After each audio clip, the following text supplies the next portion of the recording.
My throat hurts. Oh.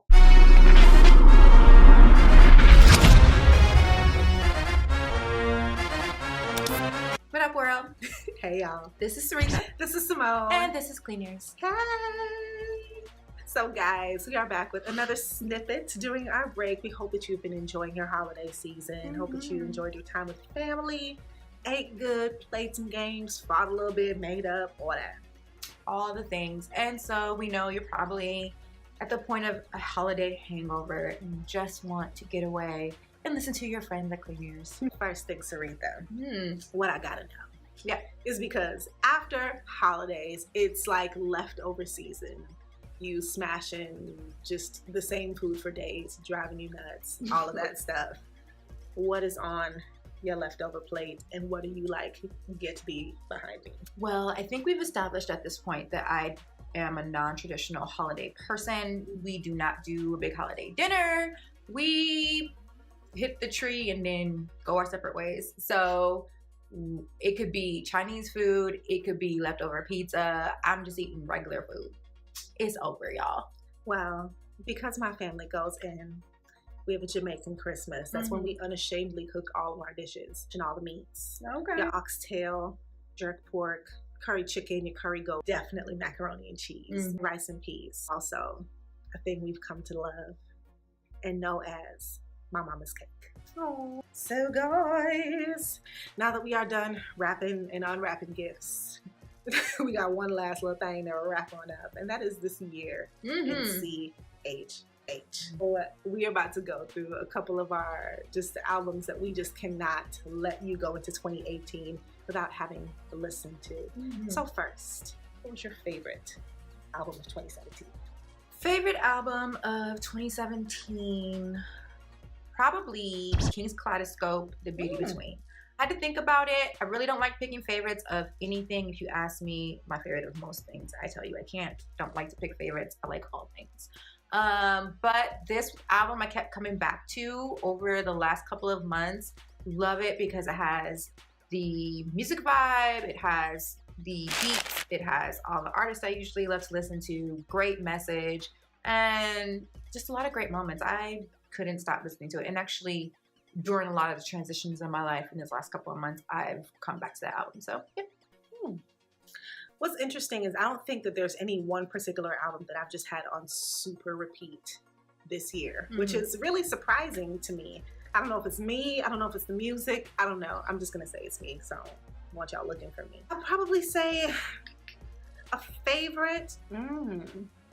I will have to say Lecrae, All Things Work Together, only because I think when I think of how long I've listened to something in terms of repeating it, even though it wasn't the longest time, because you know new music drops every 2 seconds. Seriously. That was probably the longest. I think that there were a lot of different vibes and different feelings. I could party to it. I could cry to it.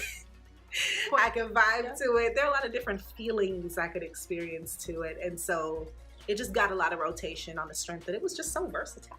Nice. That's good. Good selection. Not mad at it. Okay, so what is your most slept on album or project from 2017? Well, we actually came up with the same one. Yeah, well, there's two. Well, from the same artist. Yes. So I say it's In the Way of Me by Taylor Gray. I say it's Jacob and Judas by The Elevationists. This is Taylor Gray and Kristen Gray. Which is just... That's how I speak of it. Yeah. But yes, I feel like In the Way of Me came. I feel like I loved on it a lot, but I felt like I didn't hear a lot about it. No, not at all. It was completely slept on. Unless you knew who Taylor Gray already was, or if you knew Kristen Gray, who was his brother, and at least could have some idea of what was happening. He's not super well known in CHH because he does very sporadically put music out. He's not one of those people who's gonna have a project out every year or every 2 years. He's very much like, oh, I feel like creating here. I really think that that's how he felt because, I mean, he lives here. I fully expected that I was going to at least get an opportunity to pull up on a show. He was like, I'm living my life now. You just listen to these tunes and goodbye. If you're not listening to both of them, please bless your entire existence. I'm not even sure you can get Jacob and Judas anymore. No, you gotta know somebody. It was definitely one of those projects that they crowdfunded and then you got the album because you were a part of the process, and that's how I got my copy. And I got a physical as well. So I had the digital, I kept that, I gave the physical to Simone. I have the digital too, but I couldn't resist the physical. I just love it so much. Like Blood Orange is still one of my favorites. You guys literally, like, I don't know how to get it to you. So do your thing, internet. Yes, find it. I can't help you. Get to work. Okay, so the next category that we have, I'm excited about this one. Glow Up of the Year. Who you got? Natalie Lauren. She is chosen because she launched Native this year, which I feel like it's like a production company or like a catch-all for a lot of people. It looks cool. I don't know what it is. It just seems cool. Like, because I know it's not like people who are signed. Maybe she's like managing, but she's not signing. I don't know. But KB's on it, Swoop's on it, Joseph Solomon's on it, and then Natalie herself as a producer and writer is on it. And they have been launching clothing. She's like released stuff through all of those artists through this year. She has actually helped with the tour. The tour with KB and Trip was partly funded by Native, and a lot of people are dropping stuff, and they'll be dropping things into next year. And I think it's actually very cool that her as an artist and a writer and collaborator in that instance has grown even more past that. And even when people are talking about like sexism or whatever, they were like, Natalie Lauren is somebody who we feel who has had people behind her, and so she hasn't had to deal as much when she was Susie Rocket as Natalie. All across the board, she has support from all of CHH and has been able to do so much. And I think that her glow up is way past artist into like mogul, like CHH type mogul moves. Like she's doing things that most people cannot and have not been able to do beforehand. And she's in Atlanta, so Natalie, if you see this, let's connect, girl. Yes. Girl. What you said sounded way cooler. I'm like, hey. The person that I selected for the Glow Up of the Year is Ruslan. Now I do look for plenty of opportunities to drop his name. Yeah, legitimately. I do. He might be on here again. I don't even know. I mean, it's applicable to all conversations. So I chose Ruslan because I feel like he has not only been, of course, consistent as an artist, but what we've seen from him this year is that he started to kind of slip into this mentoring, teaching the babies kind of role, and I like it. I feel like King's Dream podcast, another podcast that drops when it wants to, when it feels like it, but I love it. I'm here for it. I feel like it's been really great in just talking to artists about the mindset to have. And I think that the perspective that he has, just being a father and a husband and somebody who's been doing this for a long time and independently and so on, he just has so much wisdom to give. And his videos are very informative. I'm not even an artist, but I'd be like, word, for real? I'd be all in them videos. And so I like seeing him take this role of, let me talk to people and let me, teach people how to navigate the scene, especially as a believer. Or let me give you some good, practical, solid, this is what you gotta do to like feed your family with this kind of advice. So love that, respect it. Glow Up is Ruslan. Even his videos when he breaks down other people's music and goes, here's like what I loved and here's what I didn't like, it never sounds like hating, because he really has real deep thoughts and opinions about content, production, marketing, all of those things. Yes, absolutely. Absolutely. So when you get a moment, check that out. Check him out. Yes, Ruslan on the medias. And Ruslan, if you're watching this, what up? Hello as well. Courtney's laughing at us, but we really are trying to make connections in the new year.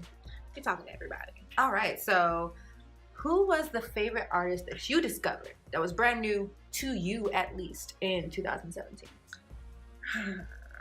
I thought that there was somebody I was going to be excited about. Oh, you know what? Whoops. And we back. Aha Gazelle. Oh, that's true. New to you in 2017. Yes. Okay.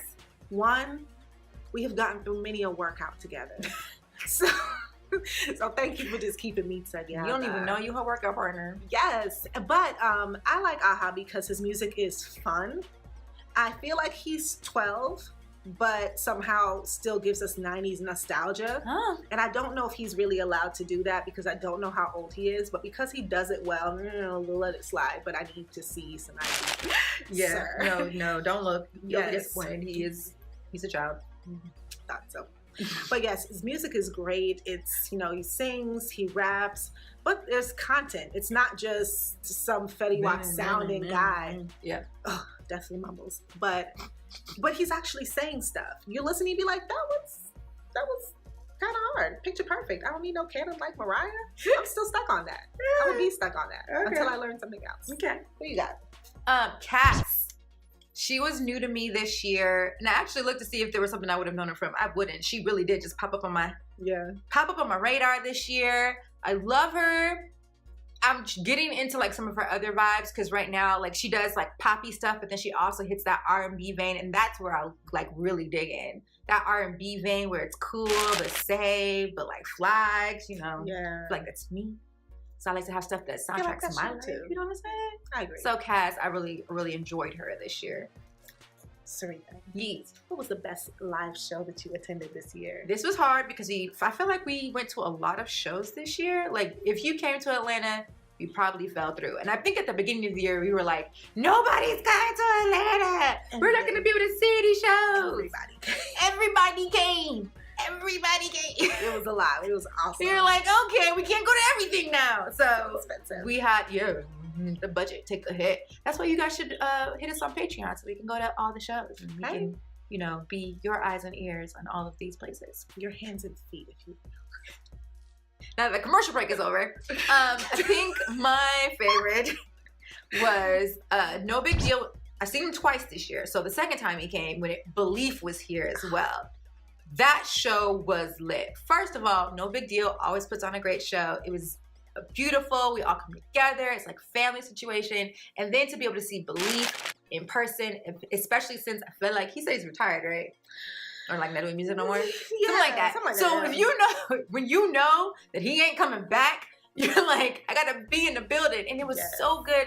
And I was mad because I was like, this is the only time I'm gonna be able to see him because he out here retiring. But it was worth it. He did music from In Fatherhood. He did music from Red Pills and Black Sugar. He did like sprinkled like a little Good Religion joint in there, just something to make you be like, I remember. So I heard you all year. It was a good day. We had a full Atlanta type situation. Afterward, we went to Waffle House. There were free tacos at that show.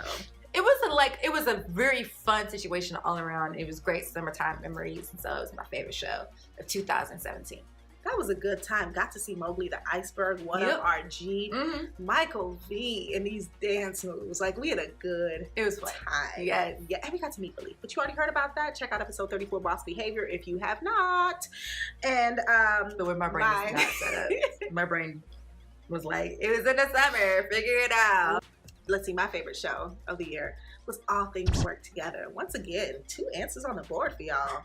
Come through. Now, it was fun because, we'd seen Lecrae before at the Tabernacle, so I felt like I was like an OG coming back. I don't know why, but that's how I felt.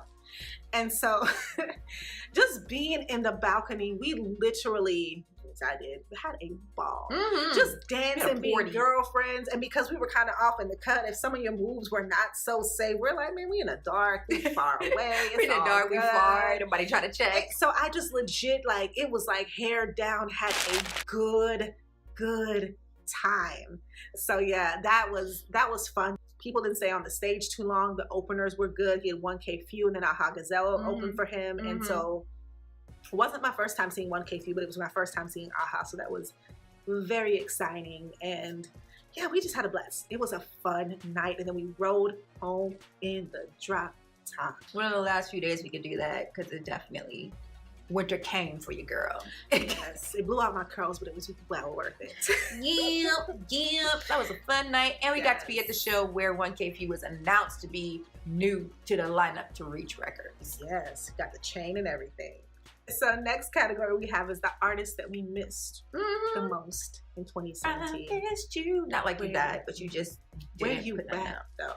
Yes, like we're just like our headphones miss you. My person was Jackie Hill Perry. And I think I really missed her by the end because we got to see her at Poets in Autumn, PIA. And just seeing her on stage and like hearing her do her poetry again, you were like, girl, you know what? You don't put this album out and now she's pregnant. And now I'm like, I don't know when the album gonna come out. We're like, baby, album, baby, together? What? I agree. I feel like we were waiting for her. We felt like we were on the cusp of something. And now, I don't know. I mean, I'm not mad that you're pregnant, girl. Yeah. Do you? And moving to Atlanta, do you again. Oh, yes. I just don't know when the album's coming out. Selfishly, for me, because I know I'm not having a baby, so for me.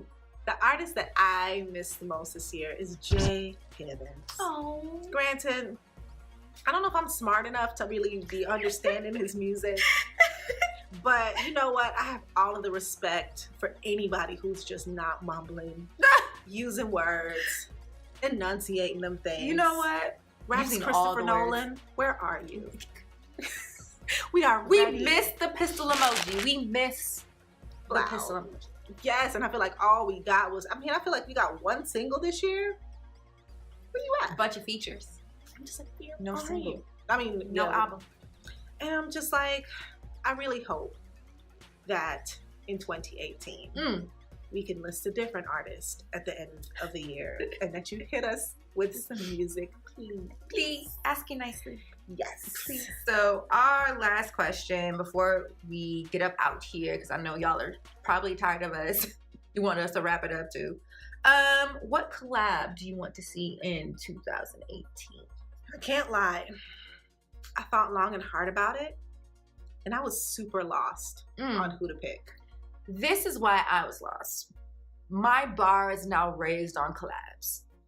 After we had Lecrae, John Gibbs, Jay Gibbons, and Jackie Hill Perry on one track, the level has been raised. I don't want y'all random collabs no more. I want y'all to cross coast.